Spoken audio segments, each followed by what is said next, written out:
the people who are weekly downloading different episodes, I wanted to share with you what types of podcasts they're generally into. What I'm going to share with you is there's 14 categories, and this is based on what the listeners are looking for in the different 14 categories. And I'm just going to go from the lowest likely that they want to listen to you to the very highest chance. The lowest of the 14 is a scripted drama. I have a lot of people coming to me to help them launch or grow or their podcast that actually do have a scripted drama podcast. But it is the smallest one that only 8% of people that listen to podcasts even try to listen to that type of podcast. What's number 13, you ask? Pop culture. So anything pop culture is 9% of those listeners. So an extra percentage, starting to get good, right? Then when we talk about game show, how is a game show higher than pop culture and scripted drama? I don't know, but game shows are the next one up where people are looking for this. I don't even know how you have a game show necessarily without the video, but that is number 12. What's number 11? It's a scripted comedy. Comedy, by the way. I'm going to skip ahead for a second. Number 1 is comedy.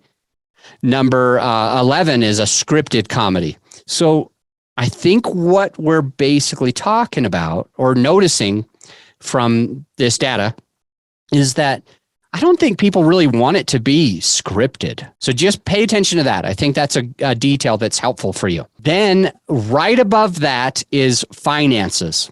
All right. So my old podcast is about finances. It's a real estate podcast. So it's helping people retire early. It's helping people to be able to invest in real estate even without their own money. And so that was a finance, and I was able to get it to top 1%. So if and this is 13% of the population. So it went 8% for scripted drama, number 14, 9% for pop culture, 10% of the listener base is in the game shows, 11% for scripted comedy, 13% of listeners out of the 80-ish million are listening to finance podcasts, which is time and a half. It's approximately 15 million people are looking for that. So now we're starting to see where this bell curve is getting a little bit bigger, and a few topics that you might want your podcast to have hashtags about so that those people that are interested in this can find you. Another one that's 13 is investigative journalism. Then moving up the ladder, self-help or productivity. Now, as I had a real estate podcast, there was a little bit of that self-help and productivity and how can you do this without that? So I was kind of straddling both, which might be why it was able to move up. Randomly, politics is higher than that. Now, politics is divisive. It's a challenge. You're going to have a lot of hate, but people are interested in it. So this is number 7, politics. It gets about 16% of the listener base. Then religious and faith, which I didn't know that until I saw the stat by Statistica of 2020. But religion and faith is number 6. Health and fitness, number 5. So if you are in health and fitness, you're number 5. Boom. You're going to have 17% of the listener base wants to listen to you. And slightly higher than 17% is sports. So this basically means we're talking football, we're talking basketball, we're talking about some of these more common sports and having people that are our fans to be able to follow. Sports is also 17, a little higher 17 than health and fitness, but it is right there in the 4th position. What's number 3? True crime. You all knew that true crime was going to be a top 3, didn't you? You're like, well, I know true crime is 1, 2, or 3.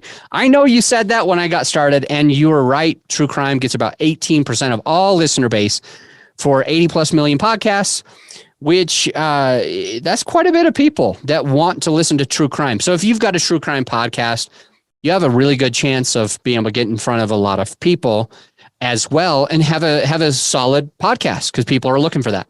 Number 2 surprised me absolutely because it's the news. Because I just think it's weird that you would want to have constantly updating information on something like a podcast that's also supposed to be evergreen. It's also, that if people are listening, they might be listening to an episode 10 years from now, 2 years from now, 6 months from now, and having like a la mode at the moment. News seems to be a challenge, but it looks like it's number 2 in the world. At 21% of all podcast listeners are looking for the news on podcasts. Very interesting. And number 1 is 22% of all podcast listeners are hoping for comedy.